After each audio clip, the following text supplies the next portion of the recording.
ಸುದ್ದಿಗೊಂದು ಗುದ್ದು ಕಾರ್ಯಕ್ರಮಕ್ಕೆ ಸ್ವಾಗತ. ನಾನು ರಫೀಜ್.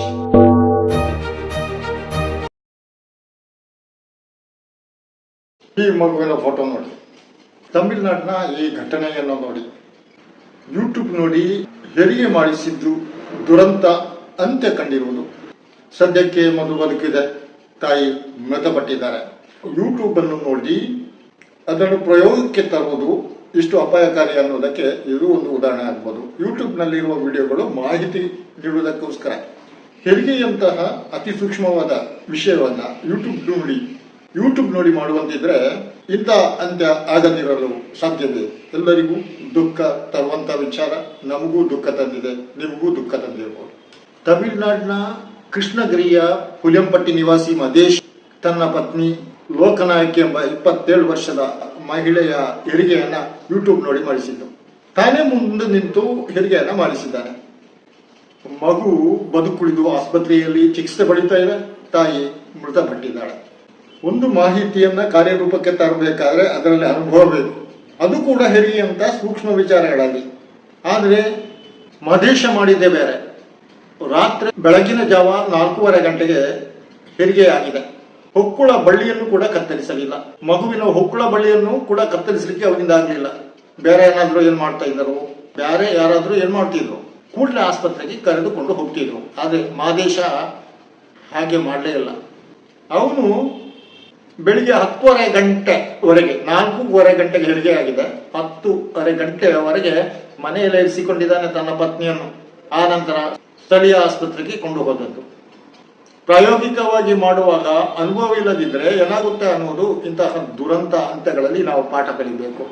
ಒಬ್ಬ ಮಹಿಳೆಯ, ಅದು ಕೂಡ ಗರ್ಭಿಣಿ ಮಹಿಳೆಯ ಹೆರಿಗೆಯಾಗಿ ಅನ್ಯಾಯವಾಗಿ ಸಾಯಬೇಕಾದಂತಹ ಪರಿಸ್ಥಿತಿಯನ್ನ ಕೇವಲ ಸ್ವಲ್ಪ ಖರ್ಚು ಮಾಡುವುದಕ್ಕೆ, ಸ್ವಲ್ಪ ಹಣ ಖರ್ಚು ಮಾಡಿ ಹೆರಿಗೆ ಮಾಡಿಸುವುದಕ್ಕೆ ಹೋಗುತ್ತಿದ್ರೆ ಅನ್ಯಾಯವಾಗಿ ಸಾಯುವುದನ್ನ ತಡೆಯಬಹುದಾಗಿತ್ತು ಎನ್ನುವುದು ಒಂದು ವಿಚಾರ. ಇನ್ನೊಂದು ಕಡೆ ಇವತ್ತು ಹೆರಿಗೆಯಂತಹ ಅತಿ ಅಗತ್ಯದ ಮತ್ತು ಮಾನವೀಯವಾದಂತಹ ಈ ಕೆಲಸ ಇವತ್ತು ದುಬಾರಿ ಆಗ್ತಾ ಇದೆ. ಆಸ್ಪತ್ರೆಗೆ ಹಣ ಕೊಟ್ಟು ಹೆರಿಗೆ ಮಾಡಿಸಿದಂತಹ ಪರಿಸ್ಥಿತಿ ಇದೆ. ಸರ್ಕಾರಿ ಆಸ್ಪತ್ರೆಗಳಿವೆ, ಇಲ್ಲ ಅಲ್ಲ, ಆದ್ರೆ ಖಾಸಗಿ ಆಸ್ಪತ್ರೆಗಳಲ್ಲಿ ದುಬಾರಿ ವೆಚ್ಚವನ್ನ ಭರಿಸಬೇಕಾಗ್ತದೆ ಅನ್ನೋದು ಇನ್ನೊಂದು ಸತ್ಯ. ಏನೇ ಇದ್ರೂ ಕೂಡ ಇಲ್ಲಿ ನಡೆದದ್ದು ಇದ್ಯಾವುದೇ ಕಾರಣಗಳಲ್ಲ. ಇಲ್ಲಿ ನಡೆದದ್ದು ಯೂಟ್ಯೂಬ್ ನಲ್ಲಿ ಹೆರಿಗೆ ಮಾಡಿಸುವುದನ್ನು ತೋರಿಸ್ತಾರೆ, ಹಾಗೆಯೇ ನಾವು ಮಾಡೋಣ ಅಂತ ಪ್ರಯೋಗಕ್ಕೆ ತಂದದ್ದು. ಇದಕ್ಕಿಂತ ದೊಡ್ಡ ದುರಂತ ಬೇರೆ ಇದೆಯೇ? ಸಮಾಜದಲ್ಲಿ ಇಂತಹ ಘಟನೆಗಳನ್ನ ಯಾವ ರೀತಿ ವ್ಯಾಖ್ಯಾನಿಸಬೇಕು, ಯಾವ ರೀತಿ ವಿಶ್ಲೇಷಿಸಬೇಕು ಎಂದು ಅರ್ಥ ಆಗ್ತಾ ಇಲ್ಲ. ದುಃಖ ಭರಿತವಾದ ಇಂತಹ ಘಟನೆಗಳು ಕೇವಲ ಒಂದು ಮೋಜಿನಂತೆ ನಡೆಸಿ ಬಿಡುವುದೇ ಅಥವಾ ಇದೊಂದು ಆಟದ ರೀತಿಯೇ ಅನ್ನುವುದು ಆಲೋಚಿಸಬೇಕಾಗ್ತದೆ. ಮನುಷ್ಯನ ಜೀವ ಬಹಳ ಪ್ರಾಮುಖ್ಯದ್ದು.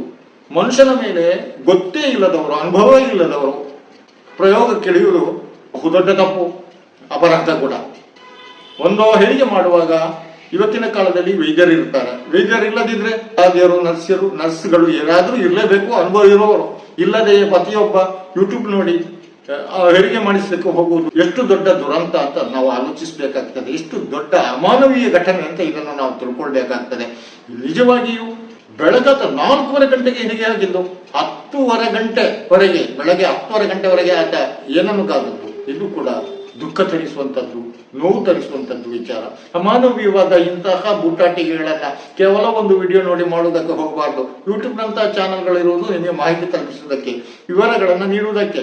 ಅದನ್ನ ನೀವು ನಿಮ್ಮ ಕೈಗೆತ್ತಿಕೊಂಡು ದುರುಪಯೋಗಿಸುವುದಲ್ಲ. ತಜ್ಞತೆ ಇಲ್ಲದ ವಿಷಯಗಳಲ್ಲಿ ಯಾರೂ ಮುಂದಾಗಬಾರದು. ತಜ್ಞರಲ್ಲದವರು ಕೆಲಸ ಮಾಡಿದರೆ ಇಂತಹ ದುರಂತಗಳು ಸಂಭವಿಸುತ್ತದೆ ಅನ್ನುವುದನ್ನ ಸಮಾಜದ ಪ್ರತಿಯೊಬ್ಬರು ತಿಳ್ಕೊಳ್ಬೇಕಾಗ್ತದೆ. ಯೂಟ್ಯೂಬ್ ವಿಡಿಯೋದ ಪ್ರಯೋಗದಿಂದ ಒಂದು ಅಮಾಯಕ ಜೀವ ಬಲಿಯಾಯಿತು. ಕೆ ಲೋಕನಾಯಕಿ ಅನ್ನುವ 27 ವರ್ಷದ ಮಹಿಳೆ, ಅಮಾಯಕ ಮಹಿಳೆ, ತನ್ನ ಮಗುವಿಗೆ ಜನ್ಮವಿತ್ತು ತಾನು ಇಹಲೋಕವನ್ನು ತ್ಯಜಿಸುವಂತಹದ್ದು. ಇಂತಹ ದುರಂತಗಳು ಸಮಾಜದಲ್ಲಿ ಇನ್ನೂ ನಡೆದಿರಲಿ ಎನ್ನುವ ಜಾಗೃತಿಯನ್ನು ಮೂಡಿಸುವುದು ಈ ವಿಡಿಯೋದ ಉದ್ದೇಶ. ಘಟನೆಯಲ್ಲಿ ನಿಮಗೂ ದುಃಖ ಆಗಿರ್ಬೋದು, ನಮಗೂ ದುಃಖ ಆಗಿದೆ. ಈ ಹೊತ್ತಿನ ಸುದ್ದಿ ವಿಶ್ಲೇಷಣೆ ಇಷ್ಟೇ. ಇನ್ನೊಂದು ಕಾರ್ಯಕ್ರಮದೊಂದಿಗೆ ಇನ್ನೊಮ್ಮೆ ನಿಮ್ಮ ಮುಂದೆ ನಾನು ರಫೀಜ್. ಜೈ ಭಾರತ್.